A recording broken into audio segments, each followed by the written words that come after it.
नमस्कार। Competitive exams की तैयारी में इंटरनेशनल ऑर्गेनाइजेशंस यानी कि अंतर्राष्ट्रीय संगठन ये एक ऐसा विषय है जो अक्सर एस्पिरेंट्स को बहुत परेशान करता है।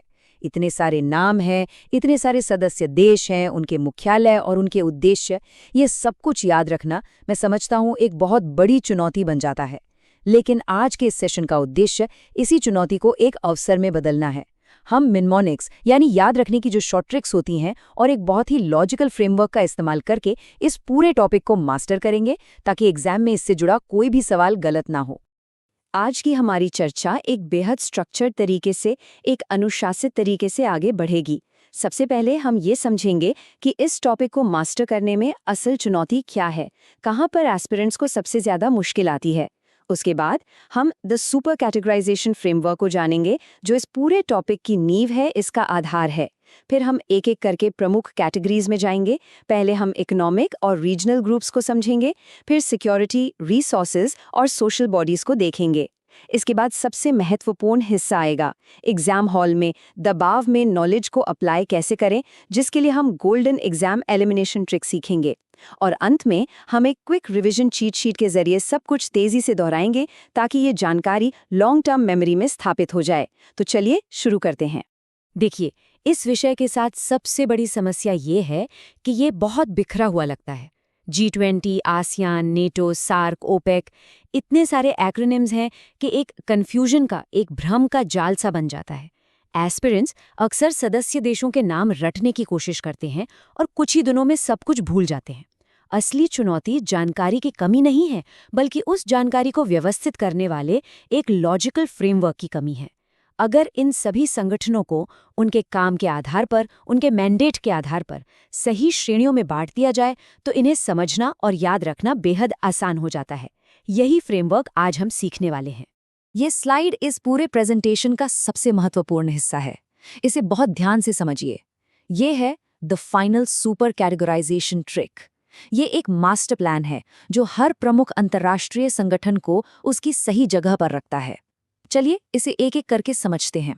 सबसे पहले स्क्रीन पर दाईं ओर ऊपर देखिए, सिक्योरिटी कैटेगरी।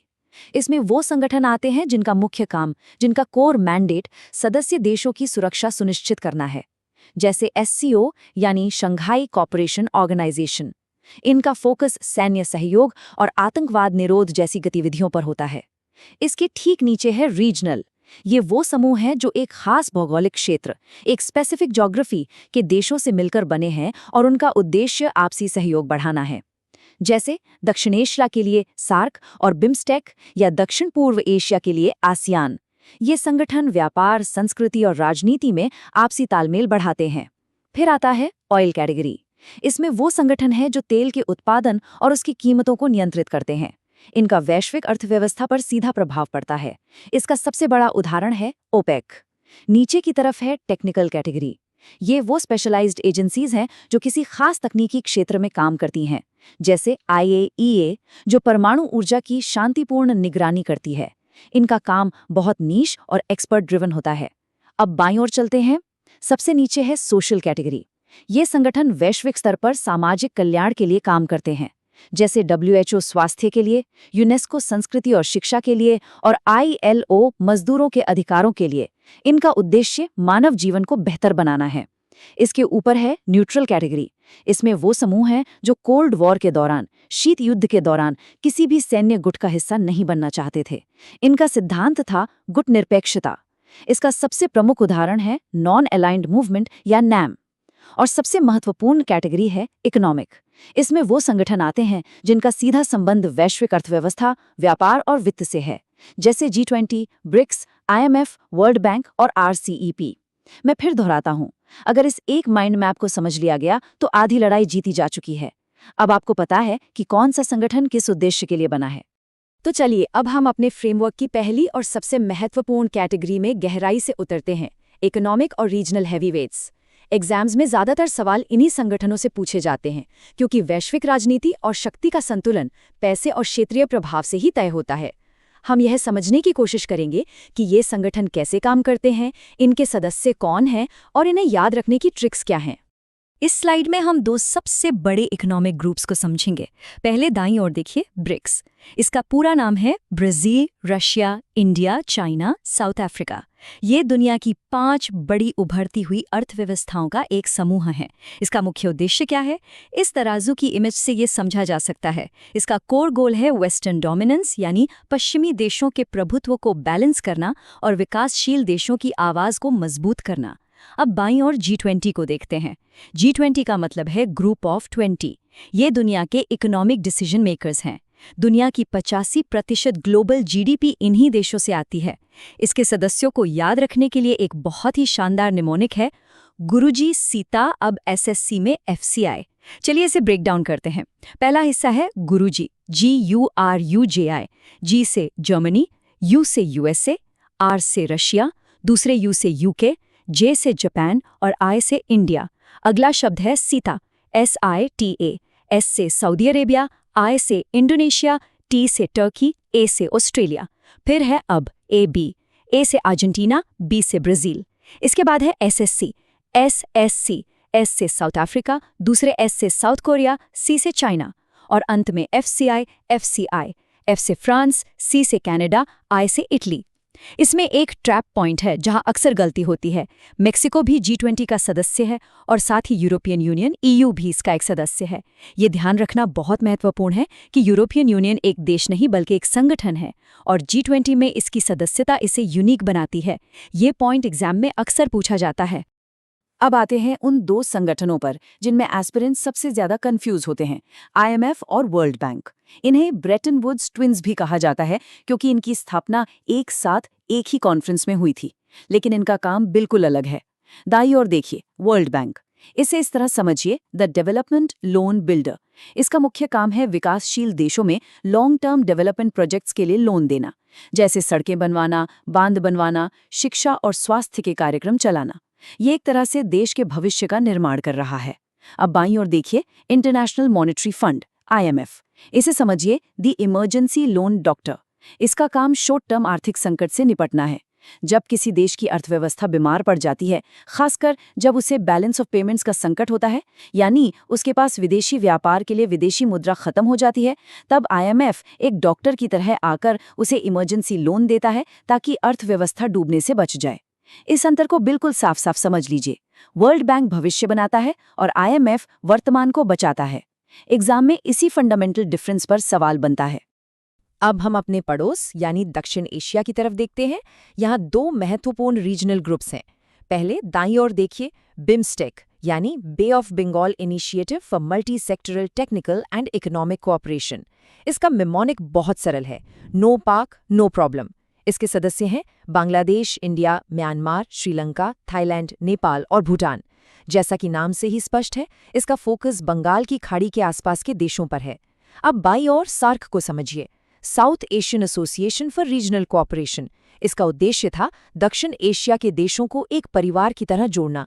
इसके सदस्यों का मेमोनिक है MBBS Spain, Maldives, Bangladesh, Bhutan, Sri Lanka, Pakistan, Afghanistan, India, Nepal. लेकिन सार्क की सबसे बड़ी समस्या रही है इंडिया पाकिस्तान का तनाव। इस तनाव के कारण ये संगठन ज्यादा प्रभावी नहीं हो पाया। इसका विश्लेषण ये है कि बिम्स्टेक के सदस्य देशों को देखें तो ये लगभग सार्क जैसा ही है, बस पाकिस्तान इसका सदस्य नहीं है। इसी वजह से कई एक्सपर्ट्स इसे सार्क के एक विकल्प के तौर पर देखते हैं, जहां सहयोग बिना किसी बड़ी बाधा के आगे बढ़ सकता है। अब बात करते हैं एशिया के दो बड़े व्यापारिक समूहों की। दाईं ओर देखिए RCEP, यानी रीजनल कॉम्प्रिहेंसिव इकोनॉमिक पार्टनरशिप। ये एशिया पैसिफिक क्षेत्र का एक बहुत बड़ा ट्रेड पैक्ट है। इसका कॉन्सेप्ट बहुत सिंपल है, चाइना प्लस आसियान के 10 देश प्लस 5 और देश। ये 5 देश हैं जापान, साउथ कोरिया, ऑस्ट्रेलिया और न्यूजीलैंड। पहले भारत भी इसका हिस्सा था, लेकिन अब वो बाहर है। इस पॉइंट को हम आगे डिटेल में देखेंगे। इसीलिए RCEP को समझने के लिए आसियान को समझना बहुत ज़रूरी है। अब बाईं ओर आसियान को समझिए, association of south east Asian Nations. यह दक्षिण पूर्व एशिया के 10 देशों का एक मजबूत और सफल व्यापारिक समूह है। इसके सदस्यों को याद रखने का मेमोनिक है MBBTLC प्लस VIPS। M से मलेशिया, B से ब्रुनाई, B से म्यांमार, T से थाईलैंड, L से लाओस, C से कंबोडिया, V से वियतनाम, I से इंडोनेशिया, P से फिलीपींस और S से सिंगापुर। इस स्लाइड पर विशेष ध्यान दें। यह एक हाई यील्ड पॉइंट है जहां से डायरेक्ट क्वेश्चन फ्रेम होता है। टर्म है द RCEP एग्जाम ट्रैप। इसकी डेफिनेशन क्या है? एक आम गलती जो एस्पिरेंट्स करते हैं वो ये मान लेते हैं कि भारत RCEP का सदस्य है। याद रखना है, इंडिया एक्सप्लिसिटली ऑप्टेड आउट, यानी भारत ने सोच समझ के अपने राष्ट्रीय हितों को देखते हुए इससे बाहर रहने का फैसला किया। एग्जामिनर्स को ये सवाल पूछना इसलिए पसंद है क्योंकि RCEP की बातचीत बहुत लंबे समय तक चली थी और भारत इसमें एक प्रमुख भागीदार था। इसलिए जो एस्पिरेंट्स करंट अफेयर्स को डीपली फॉलो नहीं करते वो ये गलती कर बैठते हैं। तो इस तथ्य को हमेशा के लिए याद कर लीजिए, India is not a member of RCEP। अर्थव्यवस्था और क्षेत्रीय समूहों को समझने के बाद अब हम अपने फ्रेमवर्क की अगली कैटेगरीज की ओर बढ़ते हैं। दुनिया सिर्फ पैसे और व्यापार से नहीं चलती, सुरक्षा, प्राकृतिक संसाधन और सामाजिक कल्याण भी वैश्विक व्यवस्था के महत्वपूर्ण स्तंभ है। इस सेक्शन में हम सैन्य गठबंधन, संसाधन कार्टेल और वैश्विक सामाजिक कल्याण के लिए काम करने वाली संस्थाओं को समझेंगे। इस स्लाइड पर हम दुनिया के 2 प्रमुख सिक्योरिटी ब्लॉक्स की तुलना करेंगे। दाईं ओर देखिए, SCO यानी शंघाई कोऑपरेशन ऑर्गेनाइजेशन। इसका कोर नेचर है एक यूरेशियन सिक्योरिटी ग्रुप होना जहां चाइना और रशिया का प्रभाव ज्यादा है। चलिए इसके सदस्य देशों को याद रखने के मेमोनिक को समझते हैं। ट्रक पीकू, T से ताजिकिस्तान, R से रशिया, U से उज़्बेकिस्तान, C से चाइना और K से किर्गिस्तान। ये इसके फाउंडिंग मेंबर्स में से थे। बाद में इसमें जुड़े P से पाकिस्तान, I से इंडिया और K से कजाकिस्तान। यहाँ मेमोनिक को पूरा करने के लिए U को दोबारा इस्तेमाल किया गया है। इसे बस एक मेमोरी हुक की तरह याद रखें। अब बाईं ओर देखिए, नेटो यानी नॉर्थ अटलांटिक ट्रीटी ऑर्गेनाइजेशन। इसका कोर नेचर एक डिफेंस अलायंस यानी एक रक्षात्मक गठबंधन है। इसका सबसे महत्वपूर्ण नियम है आर्टिकल 5, जिसका सरल भाषा में मतलब है one attack equals collective response, यानी अगर किसी एक सदस्य देश पर हमला होता है तो उसे सभी सदस्य देशों पर हमला माना जाएगा और सब मिलकर उसका जवाब देंगे। एक बात जो बिल्कुल स्पष्ट होनी चाहिए वो ये कि इंडिया सदस्य नहीं है। नेटो एक सैन्य गठबंधन है, आर्थिक नहीं। ये क्लैरिटी बहुत जरूरी है। अब बात करते हैं संसाधनों पर नियंत्रण और जोखिमों की निगरानी करने वाले संगठनों की। दाईं ओर है IAEA यानी इंटरनेशनल एटॉमिक एनर्जी एजेंसी। इसका कंसेप्ट है द न्यूक्लियर पुलिस। ये एक वैश्विक वॉचडॉग यानी निगरानी करने वाली संस्था है। इसका मुख्य काम यह सुनिश्चित करना है कि परमाणु ऊर्जा का इस्तेमाल शांतिपूर्ण कार्यों के लिए हो, न कि परमाणु हथियार बनाने के लिए। ये परमाणु सुरक्षा की निगरानी करती है, न्यूक्लियर पावर प्लांट्स को इंस्पेक्ट करती है। अब बाईं ओर देखिए, ओपेक यानी organization of the petroleum exporting countries. जैसा कि नाम से ही पता चलता है, ये तेल का उत्पादन करने वाले देशों का संगठन है, जिसे एक कार्टेल भी कहते हैं। इसका कोर लॉजिक क्या है? Supply control equals to price control. ये देश मिलकर तेल के उत्पादन को नियंत्रित करते हैं, कभी बढ़ाते हैं, कभी घटाते हैं, ताकि अंतर्राष्ट्रीय बाजार में तेल की कीमतों को अपने हिसाब से प्रभावित कर सकें। इसके सदस्यों का मेमोनिक है स्लेव प्लस QI। चलिए इसे समझते हैं। S से सऊदी अरबिया, L से लिबिया, A से अल्जीरिया, V से वेनेजुला, E से UAE। इसके अलावा Q से कतार और I से इराक और ईरान। इस तरह प्रमुख तेल उत्पादक देशों को याद रखा जा सकता है। इस स्लाइड में हम 4 अलग-अलग तरह के संगठनों को समझेंगे। सबसे पहले ऊपर दाईं ओर, यूनेस्को। ये एक कल्चर प्रोटेक्टर है। इसका काम दुनिया भर की संस्कृति और विरासत की रक्षा करना है, जैसे वर्ल्ड हेरिटेज साइट्स को घोषित करना और उन्हें संरक्षित करना। इसके नीचे है NAM यानी नॉन अलाइंड मूवमेंट। ये न्यूट्रल मूड में काम करता है। कोल्ड वॉर के दौरान जब दुनिया 2 गुटों अमेरिकन और सोवियत में बटी थी, तब कुछ देशों ने किसी भी गुट में शामिल ना होने का फैसला किया। ये उन्हीं देशों का समूह है। इसके संस्थापकों को याद रखने की ट्रिक है NIEG। इसमें शामिल हैं भारत से नेहरू, इंडोनेशिया से सुकार्नो, I, इजिप्ट से नासिर, E, युगोस्लाविया से टीटो, Y और घाना से नक्रुमा, G। अब ऊपर बाईं ओर WHO यानी वर्ल्ड हेल्थ ऑर्गेनाइजेशन। ये एक हेल्थ मॉनिटर है। ये एक वैश्विक स्वास्थ्य संस्था है जो बीमारियों की निगरानी करती है और पेंडेमिक जैसी स्थितियों में दुनिया को दिशा निर्देश देती है। और अंत में नीचे बाईं ओर ILO यानी इंटरनेशनल लेबर ऑर्गेनाइजेशन। ये वर्कर्स प्रोटेक्टर है। इसका काम दुनिया भर में मजदूरों के अधिकारों की रक्षा करना और उनके लिए बेहतर काम के स्टैंडर्ड्स तय करना है। अभी तक हमने बहुत सारी जानकारी हासिल की है। हमने कॉन्सेप्ट समझे हैं, मेमोनिक्स सीखे हैं, लेकिन जैसा कि मैंने शुरू में कहा था, जानकारी होना आधी लड़ाई है। असली जीत तब होती है जब उस जानकारी का इस्तेमाल एग्जाम हॉल में प्रेशर के तहत सही उत्तर खोजने के लिए किया जाता है। यह सेक्शन इसी के बारे में है।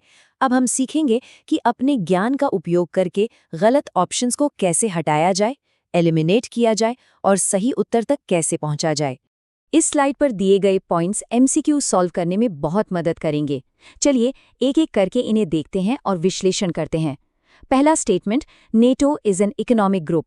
नेटो एक आर्थिक समूह है। ये फॉल्स है, ये गलत है। क्यों? क्योंकि हमने अभी पढ़ा कि नेटो एक स्ट्रिक्टली मिलिट्री डिफेंस अलायंस है। इसका अर्थव्यवस्था से कोई लेना देना नहीं है। दूसरा statement, IMF builds highways. IMF highway बनाता है। ये भी फॉल्स है। क्यों? क्योंकि हाईवे बनाना एक लॉन्ग टर्म डेवलपमेंट प्रोजेक्ट है और ये काम बिल्डर यानी वर्ल्ड बैंक का है। आईएमएफ तो डॉक्टर है जो इकोनॉमिक इमरजेंसी में, आर्थिक संकट में मदद करता है। तीसरा statement, EU is a G20 member. EU G20 का सदस्य है। ये ट्रू है, ये सही है।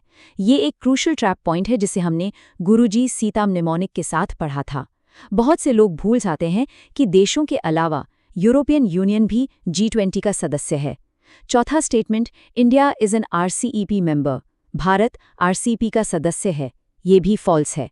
हमने इस पर खास जोर दिया था कि India explicitly opted out. Conclusion ये है कि अंतर्राष्ट्रीय संगठनों को मास्टर करने के लिए सिर्फ रटना नहीं है, बल्कि एक मल्टी डायमेंशनल लेंस अपनाना होगा। जब संगठन के मैंडेट यानी उसके काम को उसके सदस्य देशों की डायनामिक से जोड़कर देखा जाएगा, तभी एग्जाम हॉल में परफेक्ट रिकॉल मिलेगा और कॉन्फिडेंटली सही उत्तर मार्क किया जा सकेगा। चलिए अब इस सेशन के अंतिम चरण पर आते हैं। ये है क्विक रिवीजन चीट शीट। अब हम तेजी से उन सभी मेमोनिक्स को दोहराएंगे जो हमने सीखे हैं। पूरा ध्यान यहाँ लगाइए क्योंकि ये रैपिड फायर रिवीजन इन ट्रिक्स को आपकी मेमोरी में हमेशा के लिए लॉक कर देगा। पहला, G20 निमोनिक है गुरुजी सीता अब SSC में FCI। याद रखिए, ये दुनिया की 85% GDP को कंट्रोल करने वाले देश हैं। ये ग्लोबल इकोनॉमिक डिसीजन मेकर्स हैं। और ट्रैप पॉइंट क्या था? यूरोपियन यूनियन भी इसका सदस्य है। दूसरा, सार्क मिमोनिक MBBS स्पेन। ये दक्षिण एशिया का पारिवारिक समूह है। लेकिन इसकी सबसे बड़ी चुनौती क्या है? भारत पाकिस्तान का तनाव, जिसने इसे कमजोर किया है। तीसरा, आसियान मिमोनिक MBB-TLC+VIPS। ये दक्षिण पूर्व एशिया का एक शक्तिशाली और सफल व्यापारिक गुट है। इसी संगठन के आधार पर RCEP बना है। चौथा, SCO मिमोनिक ट्रक पिकू। ये यूरेशिया का एक महत्वपूर्ण सुरक्षा समूह है जिसमें चाइना और रशिया का प्रभाव है। और हाँ, भारत और पाकिस्तान दोनों इसके सदस्य हैं। और पांचवां, ओपेक मिमोनिक स्लेव प्लस QI।